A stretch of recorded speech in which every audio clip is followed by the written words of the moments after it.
저희 집 두 아들은 미국 마블 스튜디오에서 만든 아이언맨, 토르와 같은 그런 슈퍼히어로, 슈퍼 영웅이 나오는 영화를 무척 좋아합니다. 슈퍼 영웅들이 특별한 힘과 능력으로 위험에 빠진 사람들과 이 지구를 적으로부터 지켜내는 것을 함께 보고 있노라면 저마저도 속이 시원하고 통쾌함에 흥분을 감출 수가 없습니다. 특히 영화를 보면서 지금 바로 이 시대에 그런 슈퍼 영웅들이 좀 나타나서 악당들을 좀 어떻게 해줬으면 하는 비현실적인 망상들도 하곤 합니다. 하지만 비록 슈퍼 영웅은 아니더라도 점점 더 암울해져만 보이는 이 시대에 소리 소문 없이 자기 희생을 감수하면서 주변 사람을 돕고 생명을 구하는 시민 영웅, 즉 리틀 빅 히어로들의 이야기도 종종 접하게 됩니다. 그들의 훈훈한 이야기 속에서 당연히 해야 할 일을 했다라는 그들의 인터뷰 내용은 가슴이 뭉클해지고 흐뭇한 미소가 절로 나오게 하는 것입니다. 이러한 슈퍼 영웅이나 시민 영웅들과 같은 이야기를 성경에서 찾는다면 바로 사사기의 내용일 것입니다. 가나안에 입성하여 각 지파별로 땅을 분배받은 이스라엘 백성들은 또다시 악을 행하여 타락하고 그의 하나님은 이방 민족을 들어 징계를 하고 그때의 이스라엘 백성들은 회개하며 결국 하나님께서는 사사를 세워 구원하신다는 타락과 징계와 회개와 구원이라는 이 신앙 패턴이 반복되어 나타납니다. 일반적으로 사사들은 앞서 말한 신앙 패턴이 설명되고 그 활약상이 많이 기록된 대사사 6명과 그에 반해 길게는 3절, 짧게는 1절로 간략하게 기록된 소사사 6명으로 분류됩니다. 사실 슈퍼 영웅과 같은 흥미진진한 대사사에 대한 내용들에 비해서 소사사에 대한 내용들은 잘 알려져 있지 않고 무시되기까지 하고 있습니다.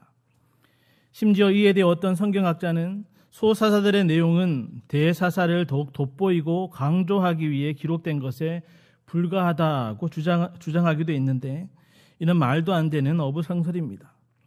왜냐하면 성경의 말씀 1.1핵이 하나님의 감동으로 기록되었음에 소사사들에 대한 짧은 기록 또한 하나님의 목적이 있는 계시의 말씀이기 때문입니다. 더불어 소사사들도 하나님의 영에 붙들려서 그들의 헌신된 삶을 하나님께서 친히 사용하신 사사임이 틀림없기 때문입니다. 특별히 오늘 우리가 살펴볼 소사사 3갈은 단 한 절의 말씀으로 가장 짧지만 그 내용에 있어서는 슈퍼 영웅과는 다르게 마치 나의 이웃 시민 영웅들의 이야기처럼 친밀하게 다가옵니다. 즉 사사시대의 상갈의 모습이 오늘날 바로 나의 모습일 수 있듯이 하나님께서는 상갈을 들어 사용하신 것처럼 오늘날의 성도된 우리들을 사용하실 것입니다. 그렇다면 오늘날 구원인이요 사명인으로 교회를 통한 헌신의 삶을 살아야 하는 성도들을 하나님께서는 어떻게 사용하고 계신지 본문을 통해 은혜를 나누기를 원합니다. 첫째로 하나님께서는 지금도 계속되는 사단과의 영적 싸움에 우리를 사용하십니다. 본문 31절 상반절에 에훗 후에는 안악의 아들 삼갈이 있어 라고 했습니다. 사사기를 보면 어떤 사사가 등장할 때 사용되는 일반적인 표현들을 발견할 수 있습니다. 대개 대사사의 경우에는 이스라엘 자손이 또 여호와의 목전에 악을 행하매라고, 또 소사사의 경우에는 어느 사사의 후에는 또는 어느 사사의 뒤를 이어서라는 표현이 사용되는 것을 볼 수 있습니다. 여기에 덧붙여서 그 땅이 몇 년 동안 평온하였더라고, 그리고 어떤 사사가 죽음에라는 표현도 함께 사용되고 있습니다. 즉 어떤 사사가 등장하고 그 사사로 말미암아 그 땅이 평온하게 되고 그리고 그 사사의 죽음 뒤에 또 다른 사사가 등장하는 것입니다. 본문의 소사사 삼갈도 에훗 후에는 삼갈이 있어 라며 등장하고 있습니다. 그런데 삼갈의 등장에는 다른 사사들과는 조금 다른 점을 발견할 수 있습니다. 즉 30절에 보면 에훗으로 말미암아 그 땅이 80년 동안 평온하였고 31절에 에훗 후에는 삼갈이 등장하여 사살의 역할을 하고 4장 1절에 가서야 에훗이 죽으니라고 되어 있는 것입니다. 이 표현대로라면 에훗이 죽기 전에 삼갈이 사사로 부름을 받았음을 짐작할 수 있습니다. 즉 에훗이 나이 들어 사사직을 잘 수행할 수 없었던 80년 평온의 시기가 끝이 날 무렵에 세력을 키워가던 블레셋에 잦은 출몰이 있었고 그때 하나님께서는 삼가를 사사로 사용하신 것입니다. 그때의 상황을 사사기 5장 6절에 사사 드보라의 노래에서 좀 더 구체적으로 설명해 주고 있는데, 아낙의 아들 삼갈의 날에 또는 야엘의 날에는 대로가 비었고 길의 행인들은 오솔길로 다녔도다 라고 밝히고 있습니다. 다시 말해서 당시 이스라엘 백성들은 모압의 압제에서 벗어나 80년이라는 긴 시간 동안 평온을 누리는 중에도 블레셋의 계속되는 출몰과 공격으로 말미암아 여행이나 교역을 위한 행로의 방해와 또 생명의 위협을 받았던 것입니다. 이에 큰 길로는 다닐 수 없고 좁은 길로 숨어 다녀야만 했던 상황에서 삼갈이 블레셋을 물리쳤던 것입니다. 또한 삼갈은 다른 사사와는 다르게 사사로서 몇 년을 일했고 또 그로 말미암아 그 땅이 몇 년 동안 평온했다라는 기록이 전혀 없습니다. 이는 블레셋군을 문찔렀던 단 한 번의 일이 삼갈이 사사로서 사명을 감당한 전부의 시간이었기 때문일 것입니다. 이상에서 우리가 기억해야 할 것은 그 땅이 평안한 가운데도 하나님의 대적들의 끊임없는 출몰과 크고 작은 공격이 있었다는 것과 그 대적들과의 어쩌면 단 한 번이라는 싸움을 위해서 하나님께서는 삼갈을 들어 사용하셨다는 것입니다. 자신이 살고 있는 세상과 또 자신을 둘러싼 환경이 어떠한 상태인지를 아는 현실 감각은 삶의 이유를 발견하는 것을 넘어 자신의 생명 유지와도 직결되는 인생에 있어 중요한 요소입니다. 예를 들어 최근 북한이 연평도 공무원을 피격하고 또 어제는 열병식을 통해 새로운 무기로 무력을 가시하고 있는 상황에도 북한을 주적으로 인식하지 못하고 종전선언을 남발하는 것은 현실 감각이 없다는 소리를 들어도 할 말이 없는 것입니다. 이 세상을 살아가는 구원받은 성도들에게도 이러한 현실 감각, 더 정확하게는 영적 감각이 필요합니다. 즉 이 세상은 권세 잡은 사단과의 영적 싸움이 계속해서 벌어지고 있는 것이며 바로 이때에 하나님께서는 우리들을 불러 주를 위해 싸우는 그리스도의 군사요 사명자로 보내셨음을 바로 인식하고 있어야 하는 것입니다. 다시 말해 우리로 하여금 성도로서의 신앙생활을 잘 영위하도록 평화시대를 허락해 주신 것은 지금도 끊임없이 벌어지는 사단과의 영적 싸움에서 온전한 헌신의 삶으로 싸우도록 허락하신 은혜의 시간임을 명심해야 하는 것입니다. 혹여라도 하나님은 왜 우리를 사단과 싸워야 하는 맹렬한 정전토로 내던져 버리셨느냐고 불평하거나 또 그것을 외면해서는 안 됩니다. 오히려 우리는 던져지고 내버려진 그런 존재가 아니라 바로 하나님이 목적하신 바를 위한 사명인으로 보냄을 받은 자들임을 기억해야 하는 것입니다. 우리가 잘 아는 다니엘은 바벨론의 포로로 끌려가 사단을 배우러 하는 관리들의 계략에 빠져서 사자굴에 말 그대로 던져졌습니다. 그러나 하나님이 함께 하심으로 생명을 건질 수 있었고 오히려 그 관리들이 사자굴에 던져져 죽임을 당했습니다. 정말이지 다니엘은 사단과의 영적 싸움에 던져진 것이 아니라 하나님의 살아계심과 그 말씀을 선포하는 사명자로 보냄을 받았던 것입니다. 마찬가지로 우리들이 사명인으로 헌신의 삶을 살도록 보냄받은 곳은 바로 사단과의 영적 싸움의 현장이지만 바로 우리를 보내신 전능하신 하나님의 함께하심으로 말미암아 우리의 헌신의 삶에는 언제나 승리의 깃발만이 높이 들리게 될 것입니다.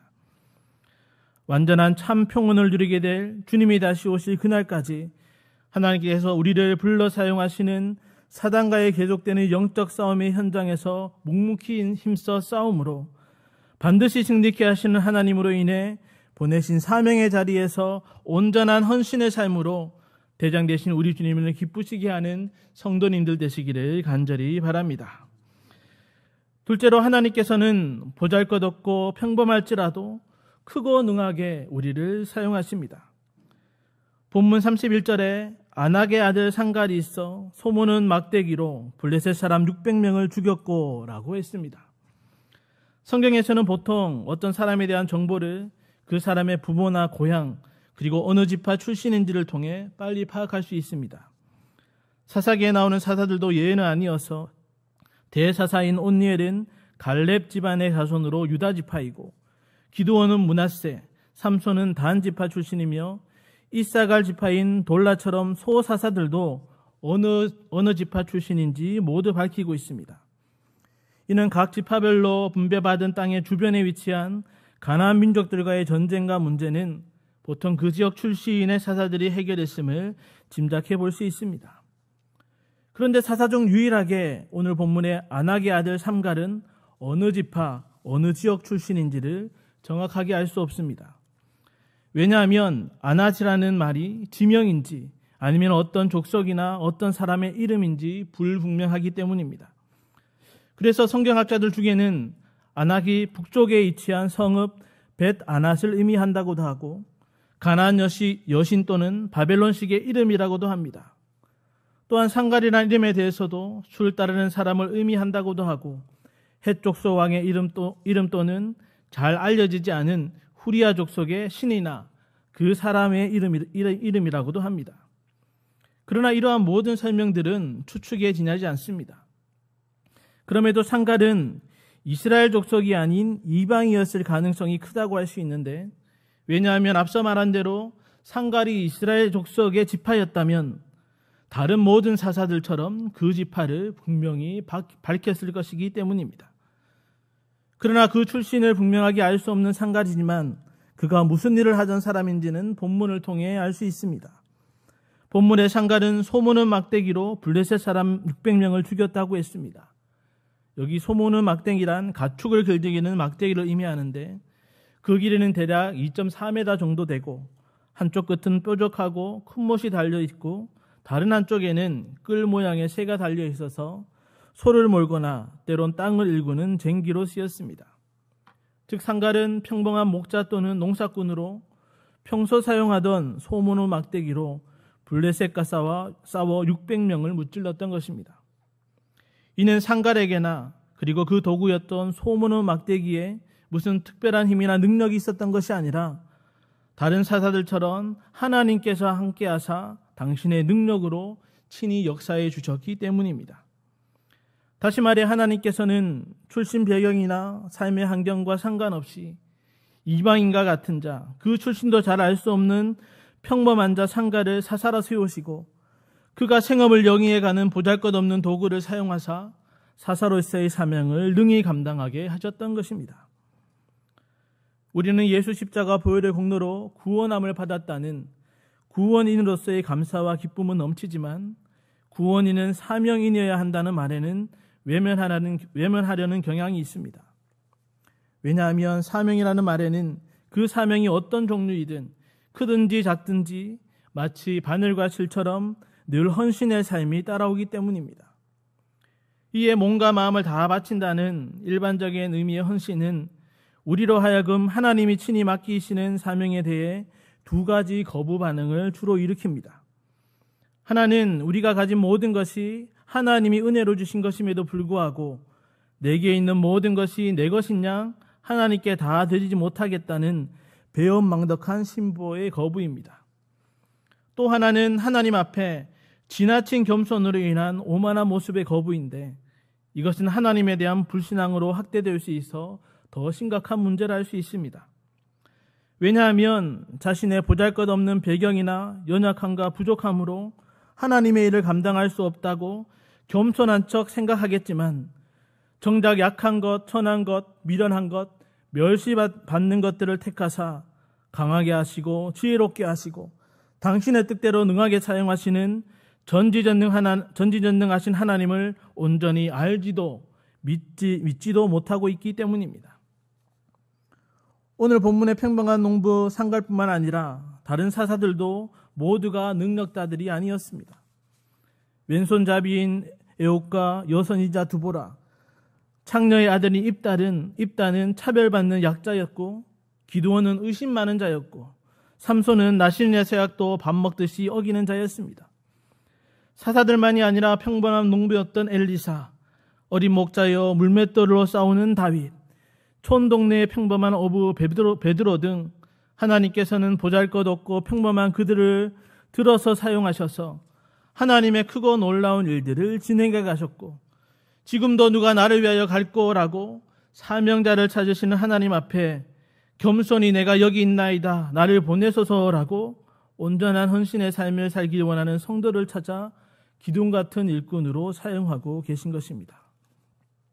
내가 연약해서, 능력이 없어서, 가진 것이 없어서, 드릴 것이 없어서라며 하나님이 부르시는 사명의 자리, 헌신의 자리를 외면하지 마십시오.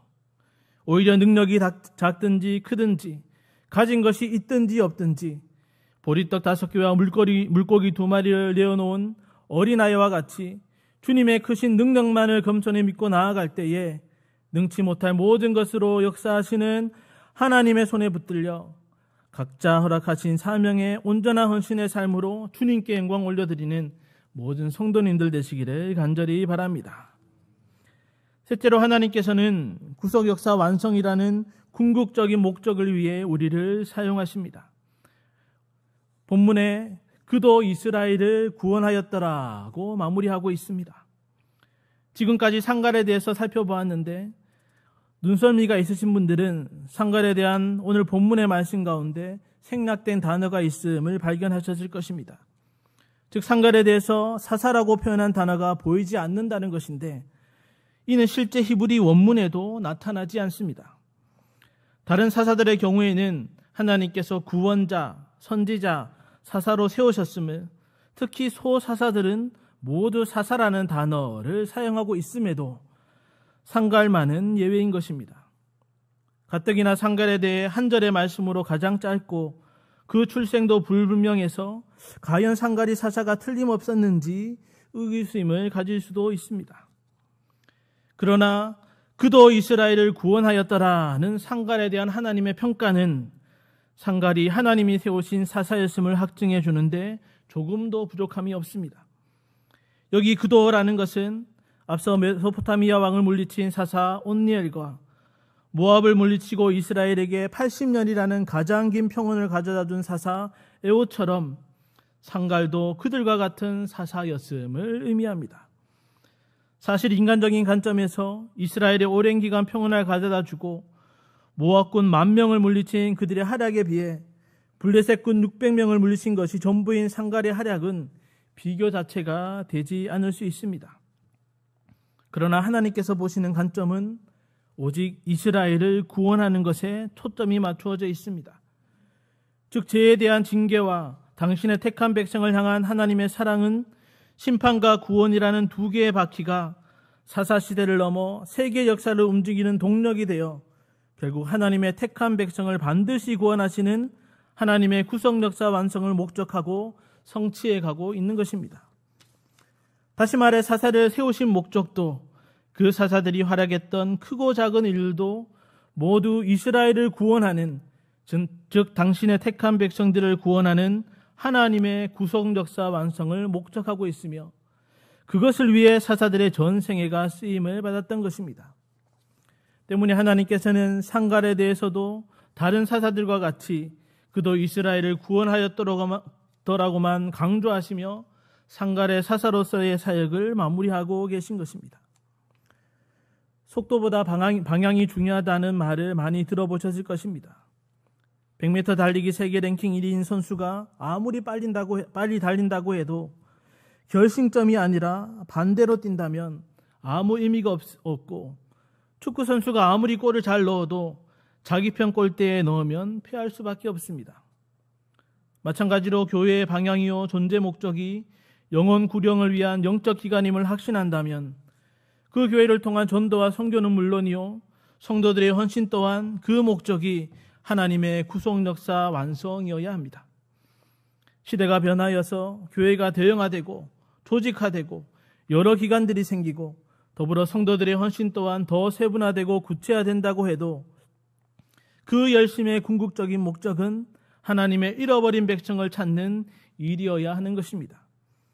만약 성도들의 헌신이 영혼 구령이라는 그 방향과 목적을 잃어버리거나 다른 것에 마음을 두고 있다면 그 모든 수고와 열심은 의미 없는 헛된 것이 될 뿐만 아니라 더 나아가 자신의 공로와 의를 내세움으로 교회를 혼란케 하는 것이 될 뿐입니다. 성도 여러분, 여러분이 맡은 직분을 감당하고 또 봉사를 하고 헌신을 하는 것이 죄송하지만 혹 자신의 만족이나 남에게 보이기 위한 것은 아니었습니까? 만약 그렇다면 다시 한번 교회의 존재 목적이 가리키는 나침반의 방향을 향해 나아가시고 하나님의 구속 역사 완성을 향한 결승점으로 달려가십시오. 그리할 때 선교나 전도나 직분을 감당하는 것이나 교회를 청소하는 일이나 주일학교 친구들이 올려드리는 저금통 헌금뿐 아니라 우리의 손과 발과 음성과 우리의 보아와 시간과 생명까지도 천국에서 별과 같이 빛나게 될 것입니다. 잃어버린 당신의 택한 백성을 찾으심을 가장 기뻐하시는 하나님의 구속 역사 완성을 위해 우리를 불러 사용하심을 확신함으로 허락하신 사명에 온전한 헌신의 삶으로 너도 이스라엘을 구원하였더라 하는 주님의 칭찬을 받는 모든 경애의 성도님들 되시기를 간절히 바랍니다. 사랑하는 성도 여러분, 그리고 오늘 특별히 헌신 예배를 드리는 하곡교구 성도 여러분, 윤동주 시인의 십자가라는 시가 있습니다. 이 시에 대해서 어떤 책에 해석을 해놓았는데 시인이 교회의 십자가를 바라보면서 이렇게 표현을 합니다. 괴로웠던 사나이, 행복한 예수 그리스도에게처럼 십자가가 허락된다면 모가지를 들이우고 꽃처럼 피어나는 피를 어두워가는 하늘 밑에 조용히 흘리겠습니다.